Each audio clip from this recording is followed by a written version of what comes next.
నమస్తే అండి, welcome to tree media devotion.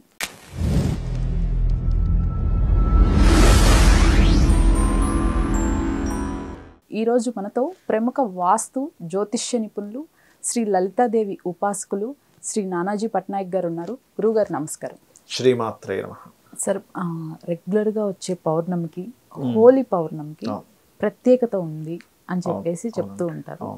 అసలు హోలీ పౌర్ణమి ప్రత్యేకత ఏంటి? ఆ రోజు ఎలాంటివి ఏ పూజలు చేస్తే మంచిదంటారు? సర్వసాధారణంగా మనం హోలీ రోజు హోలిక ఇది చేస్తుంటారు. అండ్ అట్లాగే రంగులు చల్లుకోవడం అదంతా న్యాచురల్గా చేసేది.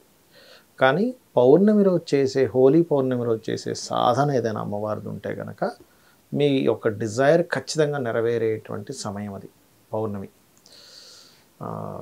రవిచంద్రులు ఇద్దరు కూడా డిజైర్ నెరవేరేటువంటి ప్రదేశాల్లో ఉంటారు ఆ రోజు. సూర్యుడు చంద్రుడు 180 degreesలో ఉంటారు కదా, వాళ్ళిద్దరూ కూడా ఏంటంటే డిజైర్ పాయింట్స్లో ఉంటారన్నమాట. డిజైర్ ఫుల్ఫిల్ పాయింట్స్లో ఉంటారు ఆ రోజు పర్టికులర్గా.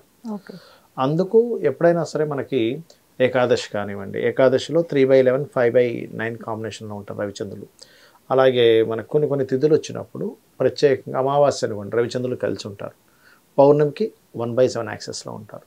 ఏకాదశికి ఒక కాంబినేషన్లో ఉంటారు. కొన్ని ప్రత్యేకమైనవి కొన్ని ఉంటాయి, పుష్కర యోగాలు కొన్ని ఉంటాయి, త్రిపుష్కర యోగం అని.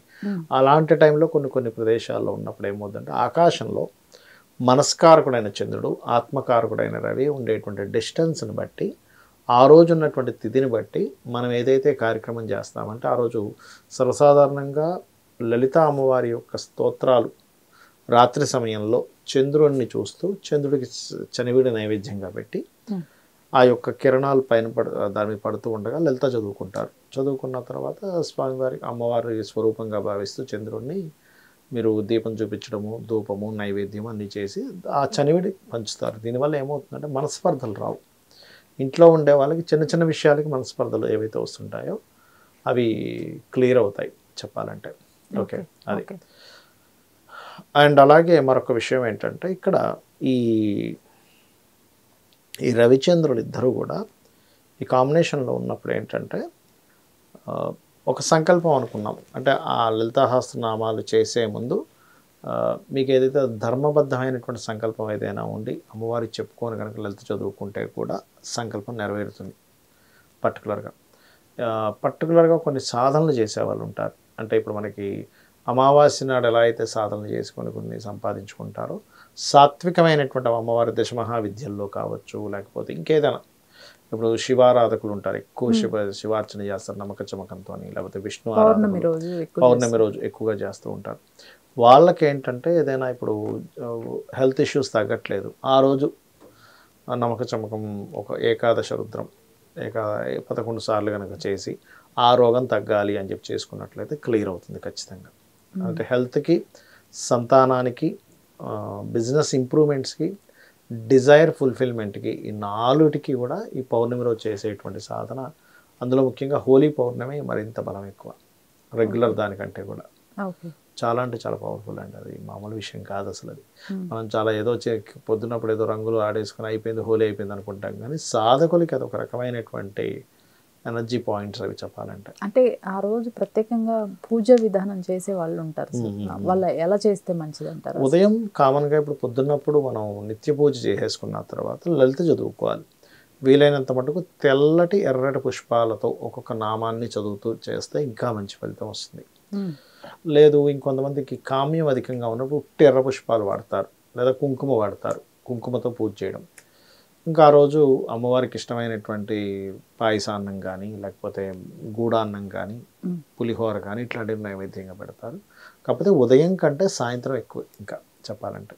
సాయంత్రం పూట కొంతమంది అయితే ఇంకా కొంచెం ఎక్కువ ఇంట్లో కాస్త ఎక్కువ చికాకులు ఉన్నాయనుకునే వాళ్ళు ఒక 10 మందిని పిలుచుకొని గ్రూప్స్గా కూర్చొని ఒక 11 సార్లు, 10 మంది ఒక 11 సార్లు 108 108 వచ్చేలాగా, అంటే ఒక 10 మంది కూర్చొని చదివారు అనుకోండి 10 సార్లు చదివినట్టు అర్థం అనమాట.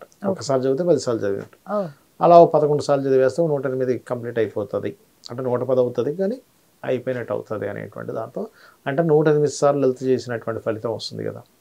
అలా ఈ హోలీ పండగకి కనుక ఎవరైనా రాత్రి సమయంలో గ్రూపులుగా, స్త్రీలు సహజంగానే వాళ్ళకు టీమ్స్ ఉంటాయి, పదా మనందరం కలిసి ఇల్లుతో చేసుకుందాం అంటూ ఉంటారు. చేస్తే కనుక ఎవరికి వారు సంకల్పం చెప్పుకొని, ఇప్పుడు 10 మంది కూర్చున్నారు, ఒక ఆవిడికి పాపం సంతానం ఇబ్బంది ఉంటుంది, లేకపోతే సంతానం చదవదు, లేకపోతే అనారోగ్యం ఉంటుంది సంతానానికి, లేకపోతే వాళ్ళకే అనారోగ్యం ఉంటుంది, ఇంకో వ్యక్తికి ఏదో ఈ బిజినెస్ ఇంప్రూవ్మెంట్ ఉండదు, ఇంకోటికి జాబ్ ఉండదు, రకరకాల కష్టాలు ఉంటాయి కదా.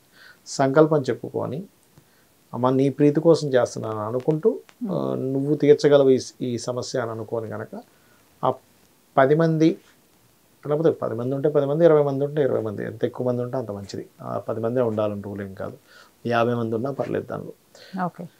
ఒక్క 11 సార్లు కనుక చేయగలిగితే ఎంతమంది ఎక్కువ మంది ఉండి చేస్తే అంత ఎనర్జీ పెరుగుతుంది, వాళ్ళ సంకల్పం అంత చక్కగా నెరవేరుతుంది. కాకపోతే ఆ చేసినంతసేపు కూడా వాళ్ళ కాన్సన్ట్రేషన్ అక్కడే ఉండాలి. అమ్మ ఒకసారి అయింది, ఇంకొక 10 సార్లు చేయాలి, ఇంకా ఇంకా అయిపోతుంది అని అదేదో భారంగా దాని నుంచి ఎప్పుడు బయటపడిపోతామా ఈ గ్రూప్లో నుంచి అన్నట్టుగా చేస్తే మాత్రం ఫలితం రాదు. అంటే ఇక్కడ నాకు ఇంకొక డౌట్ కూడా ఉంది సార్, ఇది మార్వాడీస్ పండగ, లైక్ మార్వాడీస్ ఎక్కువగా అమ్మవారిని ఎక్కువ కొలుస్తారు అంటూ ఉంటారు.